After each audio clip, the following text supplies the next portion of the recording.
Hi everyone, welcome to the last video in Module 2 on the essay, and this video will be about the conclusion part of the essay. So ultimately the point of a conclusion is to wrap up your essay, right? So that once your reader reads it, he feels like, okay, I'm done, I've read a piece of work that is cohesive, that had a start, that had an end, and that presents a compelling argument. So you must use the conclusion to try to persuade the reader one last time about your stance. So what are some ways that we can do this? First, most obviously, reiterate the key points and tie your arguments together. Second, readdress the argumentative crux, which can kind of come under the first point. Third, you could perhaps paint one last dramatic picture if you like. And this is easier for questions about ethical issues, animal abuse and rights, the environment, the arts, issues that are somewhat more emotional. And four, make some extra comments, which I'll explain more about soon. So for the first suggestion, to reiterate your key points. This essay question, which is from the 2014 A-level paper, I used in my previous video on the body part of the essay. So what we've done here is, number one, restated our stand. Overall, more developed countries should still be expected to give aid to others even in times of economic hardship. A very simple statement directly answering the question, the stand. Next, as explained in this essay, richer countries have a moral obligation to help and the capacity to do so without a significant opportunity cost to themselves. They may even benefit themselves. So this is very broadly summarizing your arguments.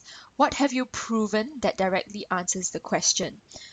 So we don't say, oh, richer countries have a moral obligation because of all these reasons, and they have the capacity to do so because of all these reasons, and they may also benefit themselves because this. We just say it very briefly, just some one-liners. We don't want to be repeating the entire essay in the conclusion, so all you're really doing is to remind the reader of what you've already proven in the body of your essay.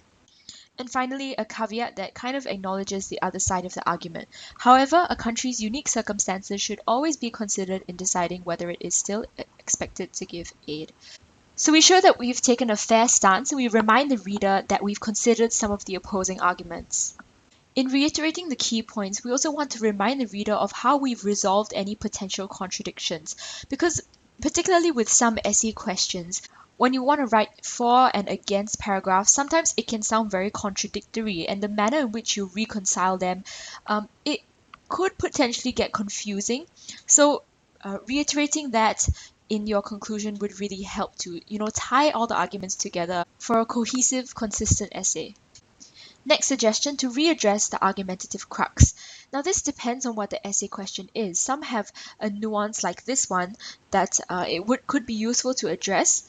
And in doing so, you are also restating your stand. So this can be done under the previous section as well. So here, this essay question from the 2011 A-level paper was used in another previous video on the introduction part of the essay. Ultimately, it is difficult to say that newspapers have absolutely no role in Singaporean society.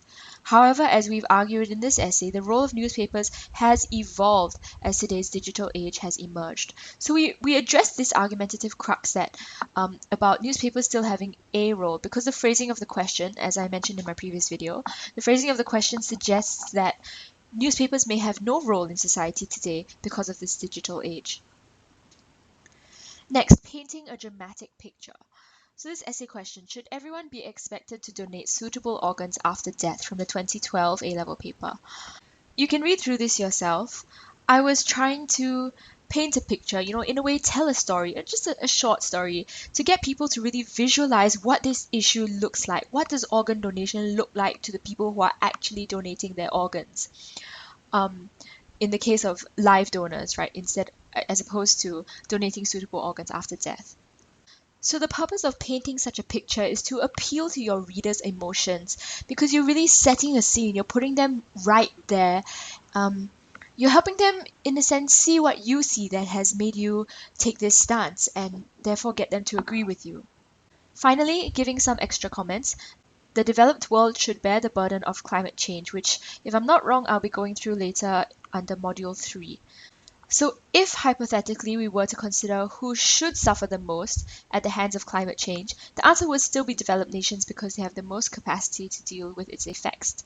But ultimately, we mere humans have no say over who suffers what. The physical world, with all of its glorious complexity, affects the different regions differently. So This is not directly related to the question. In our intro, we framed this question as being about who should bear the burden of tackling climate change. Because who should actually bear the burden of climate change itself is irrelevant. Because as we say here, it's out of our control. We mere humans have no say. The world decides who it wants to affect.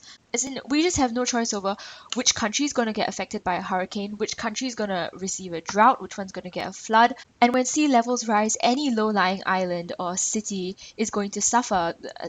Mother Nature doesn't care if it's a developed nation or a developing nation. So just a quick recap on the various things you should do in the conclusion of your essay. These first 2 points are probably most crucial. This is definitely what you should always do in any conclusion, particularly this reiteration of key points, because that primarily serves the purpose of a conclusion.